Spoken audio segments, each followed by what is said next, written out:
Dans un monde où les discours changent plus vite que les lois, où la vérité se camoufle dans les stratégies, les silences et les promesses, il faut plus qu'un simple regard, il faut un œil. Bienvenue sur l'œil politique. Chaque semaine, nous nous engageons à décrypter l'actualité sociopolitique sans détour. Nous allons au-delà des apparences, explorant les faits, le contexte souvent ignoré et les implications profondes des décisions qui façonnent notre avenir collectif. Notre objectif est de vous offrir une analyse incisive fondée sur la rigueur et la clarté. Ici, la politique n'a plus de masque. Chaque élément révélé vise à éclairer ce que les mots n'affirment pas, pour une compréhension plus juste et plus complète. Ivoiriennes, Ivoiriens, je vous salue. Je vous salue de Korogo à Boissot. Je vous salue d'Aboissot à Mans. Je vous salue de Mans à Abidjan. Je vous salue à Boaké. Je vous salue à Yamoussoukro, à Daoukro. Je vous salue à Dembokro. Je vous salue à Gagnoa, à Daloa. Je vous salue à Zouan-Ounien. Je vous salue à Akoupé, à Alépé. Je vous salue.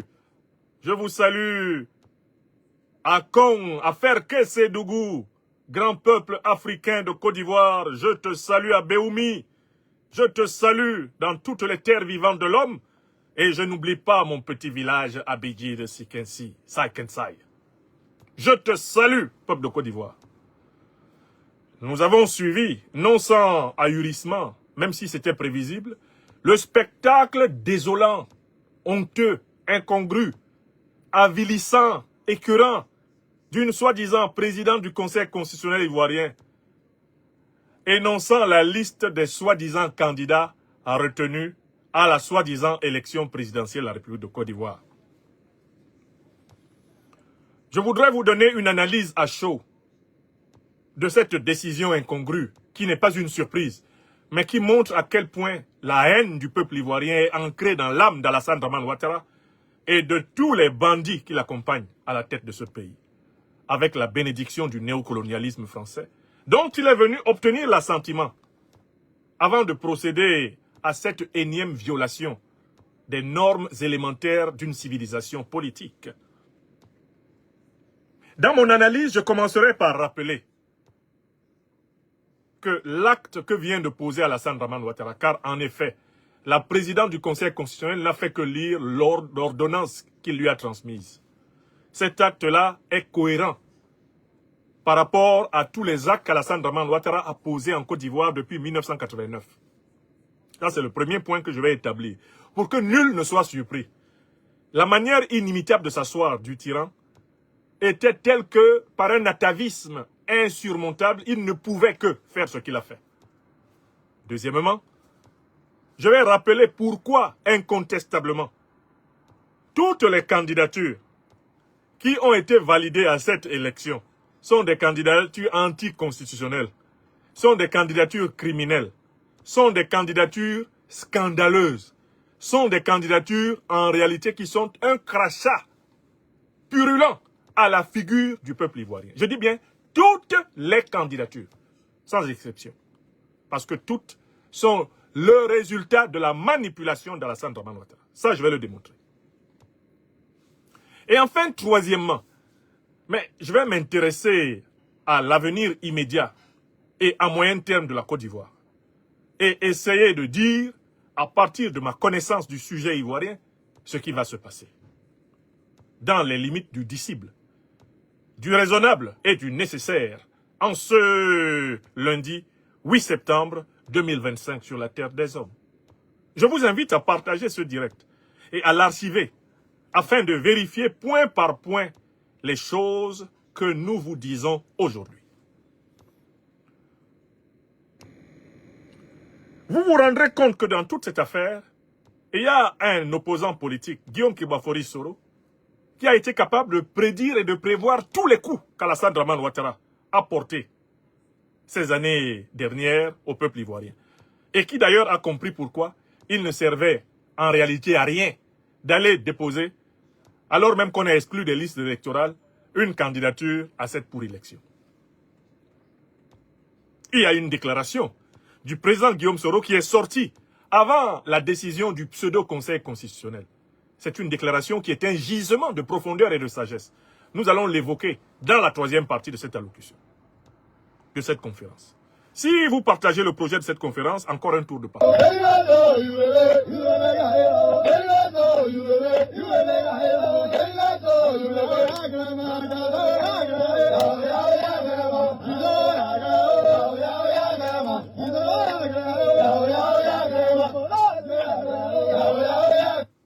Qui est M. Alassane Dramane Ouattara? Alassane Dramane Ouattara est un individu antidaté.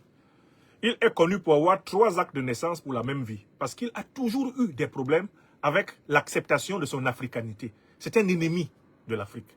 C'est quelqu'un qui a honte d'être africain. Parce qu'à l'origine, d'abord, il a renié la terre ancestrale sur laquelle il est né. La terre bénie du Burkina Faso, qui s'appelait alors la Haute-Volta. Il l'a renié. Pourtant, son cordon ombilical et celui de ses parents sont à Sendou, en Haute-Volta, jusqu'à ce jour. La tombe de son père est à Sendou et il n'y va jamais se prosterner, car il ne veut pas reconnaître ce qu'il doit à cet homme qui lui a transmis la vie au cœur de notre Haute-Volta bénie. Terre bénie, terre aujourd'hui appelée Burkina Faso, pays des hommes intègres. Terre dont aucun être humain naissant ne devrait avoir honte. Terre qui mérite d'être consacrée et sacrée comme n'importe quel millimètre carré de la terre africaine. Alassane Ouattara est un renégat, mais un renégat de la pire espèce. Car il n'est pas seulement renié le Burkina Faso, qui lui a donné vie. Le Burkina Faso, qui par Dieu lui a donné vie. Il n'a pas seulement renié ce pays qui lui a donné son éducation primaire, secondaire, et même qui, devant la pauvreté de ses parents, lui a accordé la bourse avec laquelle il a fait toutes ses études supérieures, avant que la Côte d'Ivoire n'apporte une contribution ponctuelle pour ceci. C'est Alassane Ouattara.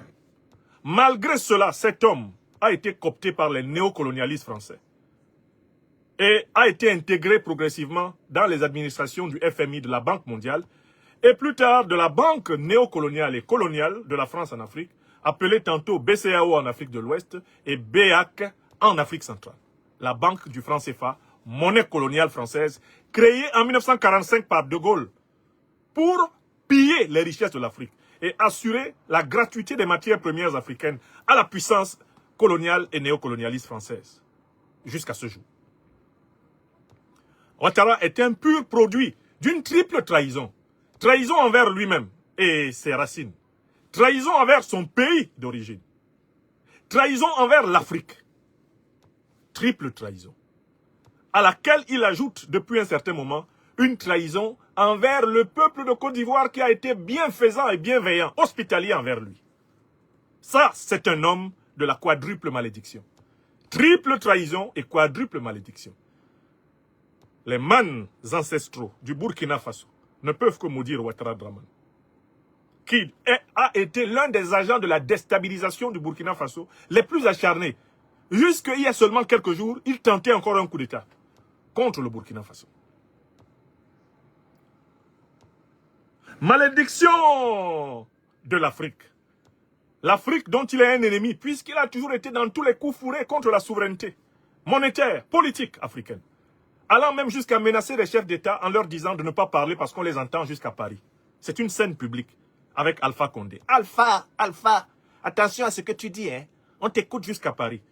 Il fait partie de ces lâches qui ont perdu du temps aux peuples africains parce qu'ils prenaient leurs ordres chez les dirigeants français.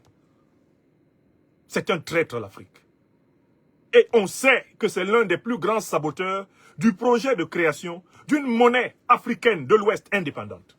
C'est lui qui a projeté par 2 fois le faux écho pour empêcher la naissance de la monnaie flexible indépendante ouest-africaine et ainsi sauver les meubles de la Banque néocoloniale de France.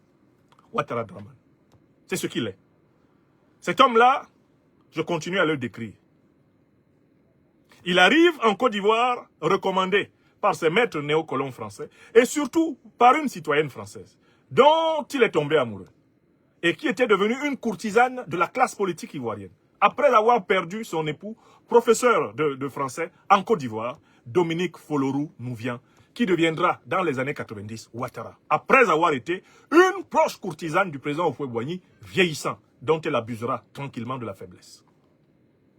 Alassane Ouattara est le produit politique d'une promotion au canapé. C'est cela la vérité.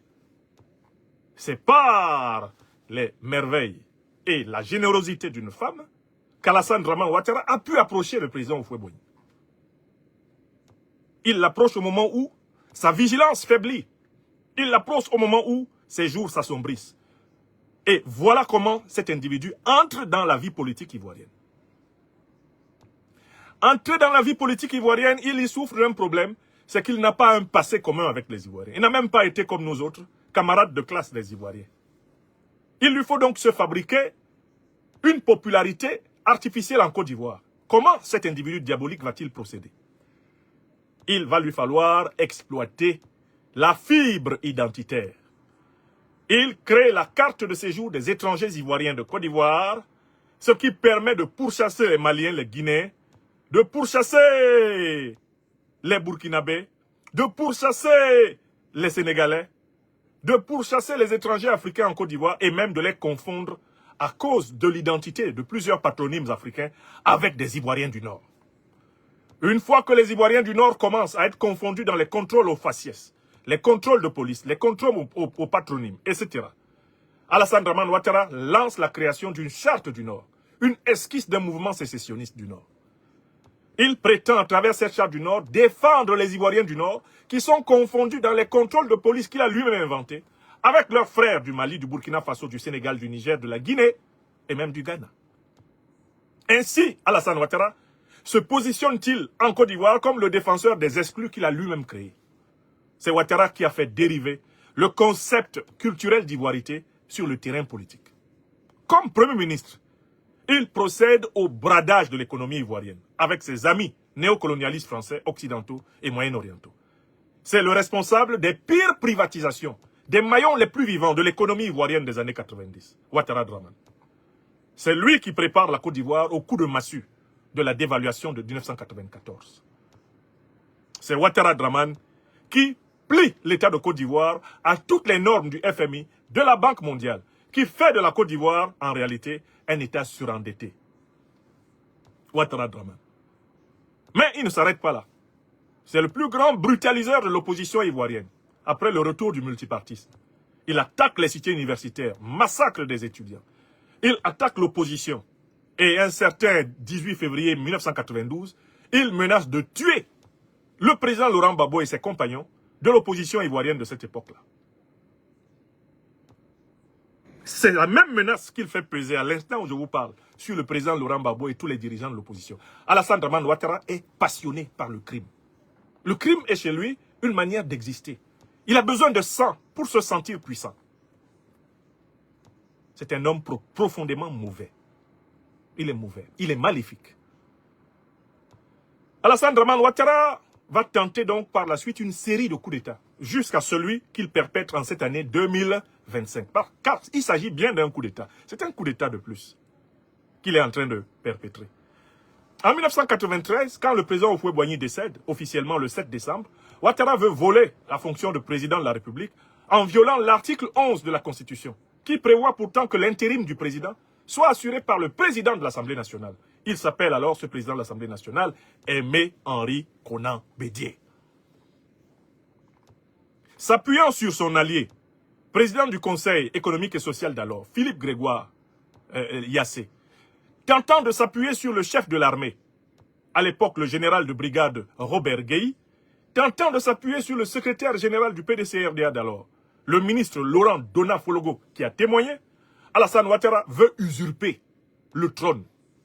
Lui, venu de Sendou, ayant été progressivement admis par les Ivoiriens parmi eux, comme un fils adoptif au nom de leur panafricanisme et de leur hospitalité légendaire, Ouattara veut ravir le fauteuil présidentiel dès 1993, alors même que le corps du président Houphouët-Boigny est encore chaud dans la tombe.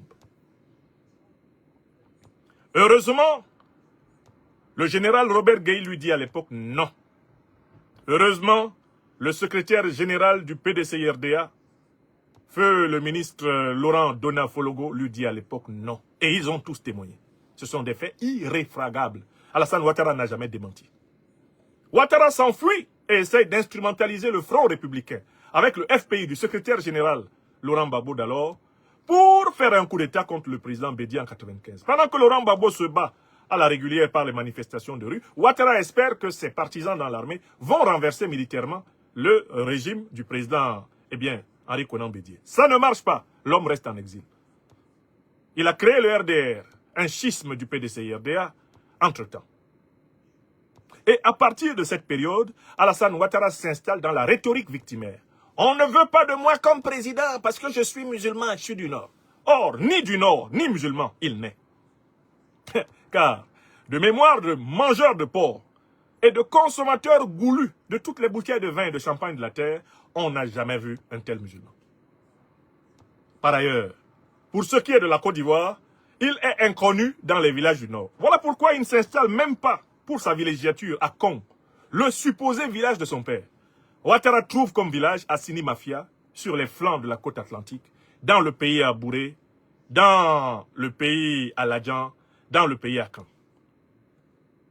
Oui, si Ouattara, prétendument, était du Nord, pourquoi n'y a-t-il pas construit sa villégiature de vacances? Pourquoi Alassane Ouattara n'a-t-il pas fait de Kong la ville dans laquelle il va se reposer? Pourquoi n'y a-t-il pas construit les plus belles piscines de la terre, installé les plus beaux climatiseurs, planté les plus beaux arbres et installé les plus beaux jardins, afin de se reconstituer de temps en temps auprès des terres paternelles, puisqu'il s'est inventé une descendance, impériale. C'est bien parce qu'il n'est pas de con que ce monsieur s'est constitué un village artificiel tout naturellement à Assini Mafia. Mais il s'est installé là en réalité parce qu'il a toujours pensé que lorsque le moment le plus difficile viendra, il faudrait qu'il lui soit facile de fuir. De l'intérieur des terres à Kong, Alassane Ouattara a calculé que même en vitesse d'hélicoptère, il pourrait être rattrapé. Mais à partir d'Assini Mafia ou d'Abidjan, il voit déjà comment faire un saut de puce vers le 43e Bima, lui qui est un habitué du sauté-clôture. Et à partir d'Assini Mafia, il se voit déjà traçant rapidement, à partir d'un aéronef, vers le Gabon, ou le Ghana, ou le Sénégal, où l'attendent des régimes propices et favorables. Voilà l'homme. En 1999, il est directement l'inspirateur du coup d'État qui renverse le président Bédié. Les militaires qui renversent le président Bédié sont les partisans d'Alassane Dramane Ouattara, qui avaient travaillé à ses côtés à partir de la période de sa primature. D'ailleurs, avant de renverser le président Bédié, il dit « Je frapperai ce pouvoir et il tombera. Je frapperai ce pouvoir moribond et il tombera. » Et lorsque cela arrive, quand il rentre en Côte d'Ivoire, il dit « This is not a coup d'État ». De son anglais transparent, il dit « This is a revolution ». Ceci n'est pas un coup d'État, c'est une révolution. Il félicite le général Robert Gueye, qu'il appelle Bob, qui a fait du bon travail. Et il s'attend que le général Robert Gueye lui transmette le pouvoir. Quand celui-ci prend goût au pouvoir, Alassane Ouattara cherche à le tuer. Il lance ses partisans contre le général Robert Gueye. En septembre 2000, c'est le complot, du cheval blanc. On essaye de tuer le général Robert Gueye. On ne le trouve pas. On abat son cheval. Et c'est ainsi que ce complot s'appelle le complot du cheval blanc. Ouattara Dramane ne s'arrête pas en si bon chemin.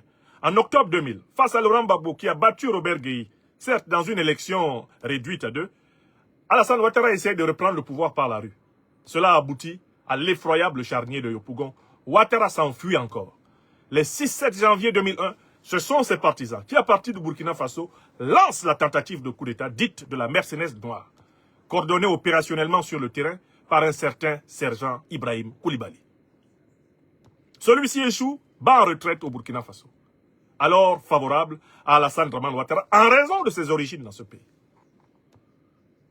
En septembre 2002, ce sont les partisans de Ouattara, et c'est pour Alassane Dramane Ouattara qu'on considère encore comme le patron des exclus de Côte d'Ivoire que le coup d'État est perpétré avec commandant opérationnel Guillaume Kibafori Soro, l'ancien secrétaire général de la Fédération estudiantine et scolaire de Côte d'Ivoire, qui depuis lors a reconnu.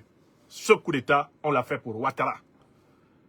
On l'a fait parce qu'on pensait qu'il représentait ceux qui se sentaient exclus. Mais aujourd'hui, nous regrettons, point pour point, de l'avoir aidé. Regardez la monnaie de singe dans laquelle il a payé le peuple de Côte d'Ivoire et en particulier tous ceux qui l'ont aidé. En 2010, Ouattara est à la manœuvre. Alors qu'il a bénéficié en 2005 d'un décret signé spécialement par le président Gbagbo pour l'autoriser à être candidat. Alassane Dramane Ouattara, qui prétend aujourd'hui être légaliste à mort, et que les décisions du Conseil constitutionnel sont insusceptibles du moindre recours, Ouattara n'accepte pas la première décision du Conseil constitutionnel qui lui dit « Vous avez perdu l'élection, laissez M. Gbagbo exercer le pouvoir ». Il entre en guerre et avec le soutien de la France et de l'ONU et de l'ancienne rébellion qui lui a permis de s'installer au pouvoir, Alassane Dramane Ouattara s'installe au pouvoir au prix d'une guerre qui coûte 3000 morts au bas mot au peuple ivoirien.